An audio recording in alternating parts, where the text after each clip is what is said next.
বর্তমান নির্বাচনী সংস্কারের সবথেকে বেশি আলোচিত বিষয় হলো পিআর পদ্ধতির নির্বাচন। এই নির্বাচন পদ্ধতি যদি বাংলাদেশে চালু হয় তো বাংলাদেশের রাজনীতিতে নতুন একটি মেরুকরণ তৈরি হবে এবং বাংলাদেশের জনগণ নতুন একটি বাংলাদেশ দেখতে পাবে। পিআর পদ্ধতি বাংলাদেশে চালু হলে অন্তত নমিনেশন বাণিজ্য নামে কোটি কোটি টাকার লেনদেন বন্ধ হবে। পিআর পদ্ধতি যদি বাংলাদেশে চালু হয় তাহলে পেশি শক্তি এবং অস্ত্রের মহড়া বন্ধ হয়ে যাবে। পিআর পদ্ধতি যদি বাংলাদেশে চালু হয় টাকার মাধ্যমে ভোট কিনা এবং প্রার্থীর লক্ষ কোটি কোটি টাকা খরচ হওয়া থেকে বেঁচে যাবে।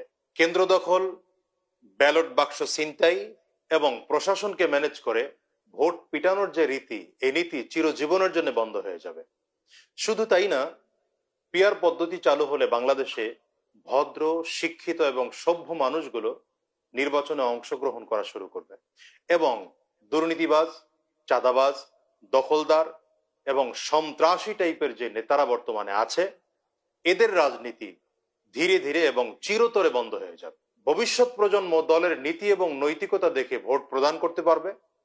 পাশাপাশি আমাদের দেশে যে ক্ষমতায় গেলেই স্বৈরাচার হয়ে ওঠা, এই স্বৈরাচার হয়ে ওঠা থেকেও এদেশের মানুষ রেহাই পাবে। আসুন জেনে নেই পিআর পদ্ধতি কি। পিআর পদ্ধতি হচ্ছে ভোটের আনুপাতিক হারে আসন বন্টন পদ্ধতি। এটা কি পিআর পদ্ধতি বলা হয়, অর্থাৎ মানুষ তখন ব্যক্তিকে ভোট দিবে না, মানুষ তখন ভোট দিবে দলকে এবং দলের প্রতীককে।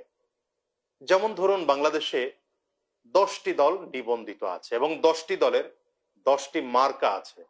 সেখানে কোনো প্রার্থীর নাম দেয়া থাকবে না, শুধু দলের নাম এবং দলের প্রতীক থাকবে।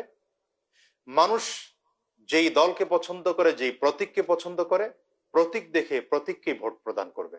প্রশ্ন থেকেই যায় যে আসন বন্টন কি করে করা হবে বা সংসদ সদস্য কি করে নির্বাচিত করা হবে। এর মাধ্যম হলো প্রতিটি দল তার নিজস্ব একটি প্রাইমারি লিস্ট নির্বাচন কমিশনের কাছে জমা দিবে এবং ভোট শেষে যখন দেখা যাবে যেই দল যত পার্সেন্ট ভোট পাবে সেই দলকে তত পার্সেন্ট সংসদ সদস্য দেয়া হবে। উদাহরণটা এভাবে দেওয়া যায়, যদি কেউ 1% ভোট পায় তাহলে বাংলাদেশে যেহেতু 300 আসন, 3টি আসন পাবে। আবার যদি কেউ 5% ভোট পায় 15টি আসন পাবে। যদি কেউ 20% ভোট পায় তাহলে সে 60টি আসন পাবে। যদি কেউ 50% ভোট পায় তাহলে সে 150 আসন পাবে। এতে লাভ কি? লাভ হলো ছোট ছোট দলগুলো নির্বাচনে অংশগ্রহণ করে সংসদে যেতে পারবে এবং একজন ভোটারের ভোটও নষ্ট হবে না, বরঞ্চ প্রতিটি ভোটারেরই চাহিদা অনুযায়ী তাদের পছন্দের প্রার্থী সংসদে যেতে পারবে এবং প্রতিটি ভোটারেরই একটি পছন্দের সংসদ গঠন হবে। আমাদের বর্তমান বাংলাদেশে যে নির্বাচনের পদ্ধতি চালু আছে সেটা হলো FP-TP পদ্ধতি।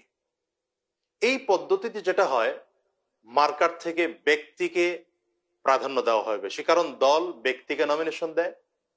প্রতিটি আসনেই ব্যক্তি নমিনেশন পায় এবং এই ব্যক্তি নমিনেশন পাওয়ার কারণে টাকার ছড়াছড়ি চলে, অর্থাৎ ব্যক্তি ভোট কেনার জন্য পাগল হয়ে যায় এবং তার একটি পেশি শক্তি হয়, অস্ত্রের মহড়া আসে। শুধু তাই না, এই নির্বাচনের পদ্ধতির কারণে কখনো এমন হয় যে মাত্র 1% অথবা 0.50% ভোট পেয়ে সামান্য একটু ব্যবধানের কারণে একজন ব্যক্তি নির্বাচিত হয়ে যায়, বাকিরা নির্বাচিত হতে পারে না। 1991 নির্বাচন যদি খেয়াল করি, আওয়ামী লীগ ভোট পেল 30.8%, আবার বিএনপি ভোট পেয়েছে 30.81%। সামান্য ব্যবধানের কারণে বিএনপি সরকার গঠন করলো, আওয়ামী লীগ সরকার গঠন করতে পারেনি। আবার 96-তে আসেন, আওয়ামী লীগ ভোট পেল 37.44 আর বিএনপি পেল 33.61। সামান্য ভোটের ব্যবধানে বিএনপি সরকার গঠন করতে পারেনি, আওয়ামী লীগ সরকার গঠন করলো। 2001 সনে এসে আওয়ামী লীগ ভোট পেল 40.1%, বিএনপি সেখানে ভোট পেল 40.97%। সামান্য ভোটের ব্যবধানের কারণে বিশাল ব্যবধানে বিএনপি বিজয় হলো এবং বিএনপি সরকার গঠন করলো। 2008, 2014, 18 এবং 24-এর কথা বাদ দিলাম, কারণ এগুলো নির্বাচন হয়নি, এগুলো প্রহসন হয়েছে মানুষের সাথে এবং ভোট চুরি হয়েছে।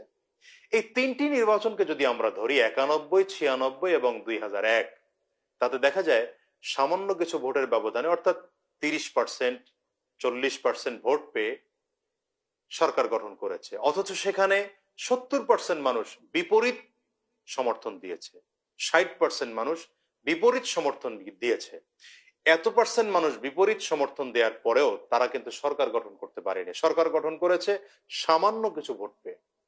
পিআর পদ্ধতি যদি এদেশে চালু হয় তাহলে 100% ভোটের বাস্তবায়ন হবে এবং কেউ 10%, 20%, 30% বা 40% ভোট পেয়ে সরকার গঠন করবে এমন হবে না। আমাদের দেশের কিছু মানুষ প্রশ্ন করে যে পিআর পদ্ধতি নির্বাচন হলে এবং এইভাবে সরকার গঠন হলে দেশের সরকার বা দেশের আইন ব্যবস্থা দুর্বল হয়ে পড়বে। আমি এখানে কথা বলবো, দুর্বল হওয়ার কোনো প্রশ্নই আসে না।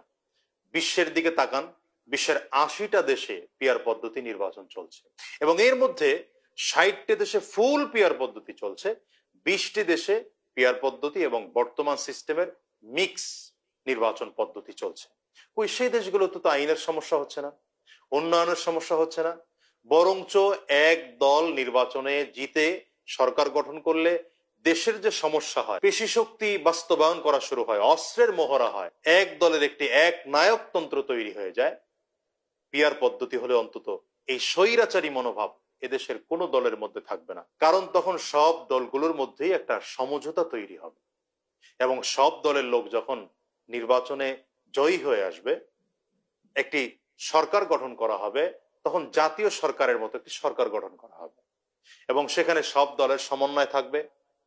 আমার কাছে যেটা মনে হয় এই দল সব থেকে শক্তিশালী দল হবে।